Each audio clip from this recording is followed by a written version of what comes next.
ஓம் ஸ்ரீ மகாபெரிவா சரணம். தெய்வத்தின் குரல்.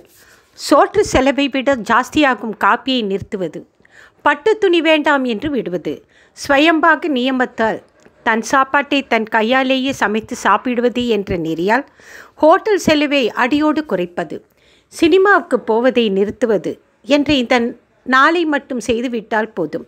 எவனும் கடன் கஷ்டிப்படாமல் இருப்பதோடு பிரத்தியாருக்கும் திரவிய ரூபத்தில் ஏதோ கொஞ்சமாவது உபகரிக்க முடியும். இதெல்லாம் ஒரு குடும்பத்தில் தினப்படி சமாச்சாரங்கள்.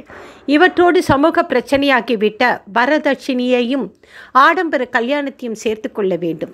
வரதட்சணை இல்லை, கல்யாணத்துக்காக 1000 10,000 என்று செலவழிப்பதில்லை என்றால் எந்த குடும்பத்திலும் பணமுடை கடன் உபத்திரவம் ஏற்படாது. பொதுப்பணிகளுக்கு உதவ சம்பிருத்தியாக கிடைக்கும். எது இன்றியமையாதது, எது இல்லாவிட்டாலும் வாழ்க்கையை நடத்த முடியும். எதுகள் இல்லாமலும் நம் அப்பன் பாட்டன் எல்லாரும் சந்தோஷமாகவே வாழ்ந்தார்கள் என்று ஆலோசித்து பார்த்து தேவைகளை குறைத்து கொண்டு வாழ வேண்டும். முதலில் சிரமமாக இருக்கும், சபலங்கள் இழுத்து கொண்டு தான் இருக்கும். இருந்தாலும் தாயான அம்பாளை வேண்டிக் கொண்டு அனுகிரக பலத்தில் தேறி தெளிந்து ஜெயிக்க வேண்டும். அப்புறம் தெரியும் அந்த எளிய வாழ்க்கையில்தான் எத்தனை நிம்மதி இருக்கிறது என்று.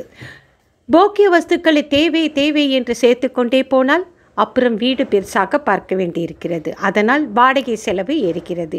இப்படி ஒன்றிலிருந்து ஒன்றாக நமக்கே வருமானம் போதாமல் ஆக்கி கொண்டால் பரோபகாரம் பண்ணி நம் கர்மாவை கழுவிக்கொள்வது எப்படி?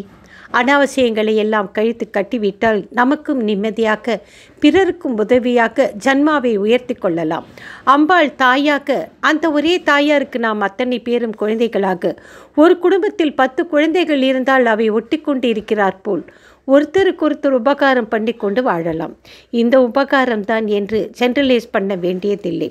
அவாவாள் ஸ்திதியில் எது சாத்தியமோ அந்த உபகாரத்தை செய்து கொண்டு ஆனந்தமாக வாழலாம்.